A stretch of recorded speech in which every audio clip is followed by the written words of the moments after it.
Hey everyone, thank you for stopping by the Cybercram YouTube channel. Today I'm going to discuss the SolarWinds hack, provide my analysis, and more importantly, and most importantly, give you my lessons learned from the hack.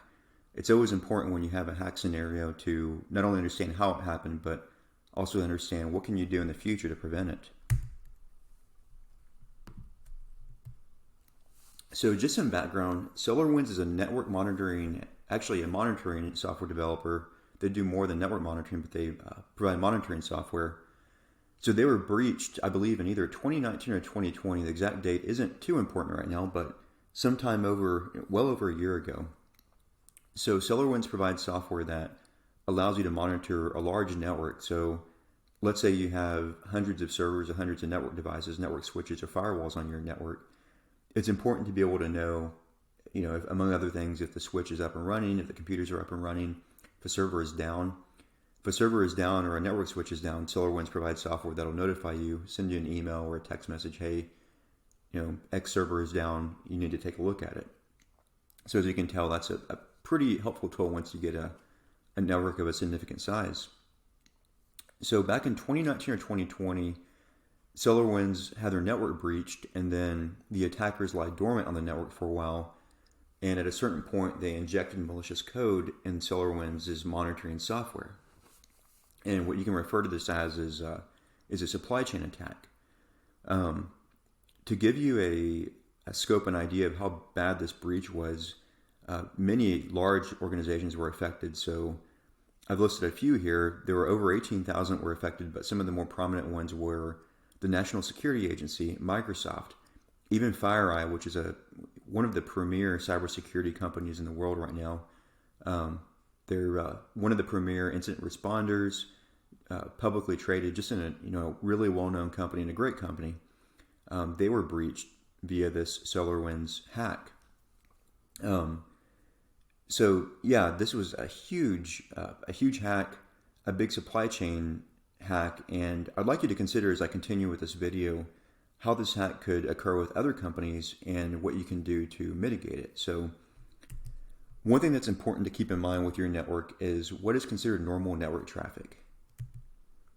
So I've created a diagram here with just some sample servers, an Active Directory server created by Microsoft, and let's say another Microsoft file server along with the SolarWinds server.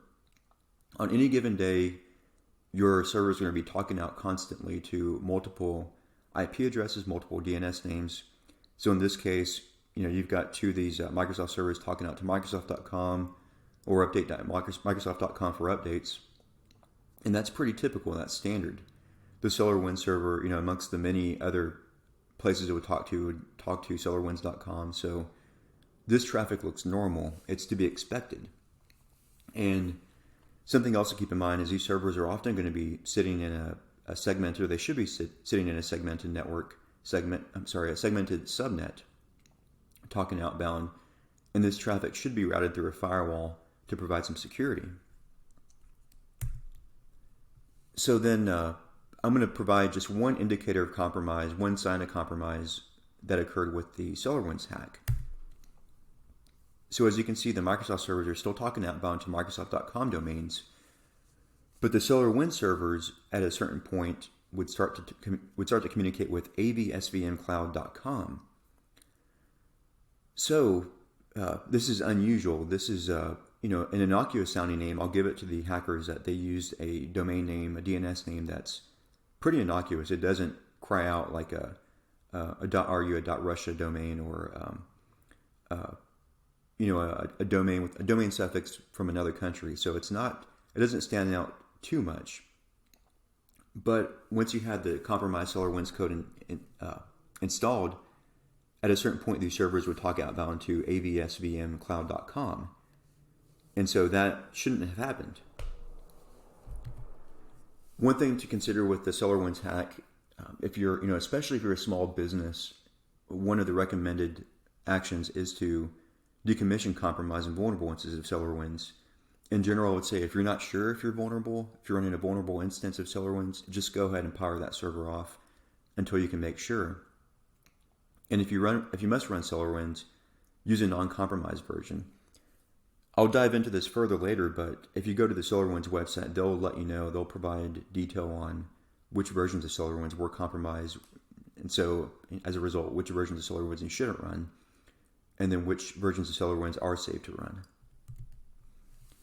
As far as long-term mitigations, one thing to consider with this SolarWinds breach is that this certainly made the news. It made the Wall Street Journal. It made all sorts of news outlets. But one thing to consider is that this is probably not the first time a supply chain attack has happened. If you think about it, a company as big and probably as well defended as SolarWinds is, if they were breached, it begs the question: who else has been breached in the past? So what can you do to mitigate this kind of attack? Well, first, I would highly recommend profiling your servers, know what network traffic they generate on a regular basis. And so once you know this, you can start to establish firewall rules to say, okay, my SolarWinds server does need to get to SolarWinds.com, but for example, there's no reason it needs to get to, let's say, Google.com or YouTube.com. Your servers should be used for business only. So as a result, there's no reason for them to be able to get to the entire internet. It's a best practice just to allow them to reach out to communicate with internet locations that are needed for business purposes. So once you create this profile, one thing you can do is implement what's called a default deny rule for egress traffic, i.e. for outbound traffic on your server subnets and for all your servers. And then whenever you get traffic that occurs outside of that standard, create an alert on your firewall, on your SIEM, that's an acronym for Security Information Event Management System. Create a rule that alerts you, hey, the server is trying to talk to YouTube.com or whichever domain it shouldn't be talking to. So then at that point you can say, hey, I'm going to go take a look. I'm going to investigate what's going on here. One of the positives about that is that as you're creating those alerts, you're getting the alert, but also by blocking that traffic, you're preventing any kind of outbound communication. So if you have malware running on a server, that prevents that outbound command and control traffic, but it also prevents any kind of outbound exfiltration. So if you have an attacker trying to exfiltrate data, i.e., copy, sensitive personal information, whether that be credit card data, intellectual property, any number of sensitive pieces of information, these default deny firewall rules will, ideally prevent that. So if we go back to the original diagram that shows that the outbound compromised traffic to avsvmcloud.com, if you have a default deny firewall rule in place, this traffic would have been dropped, so it would have never occurred. Of course, this begs the question, if you block that traffic, how would you have ever known that there's compromised code on the server? And again, ideally, you'll have somebody monitoring your firewall, monitoring your SIEM, or monitoring alerts saying, hey, this server called out to somewhere it shouldn't be calling out to. Let's take a look. Some more long-term mitigations. If you don't already, implement network segmentation.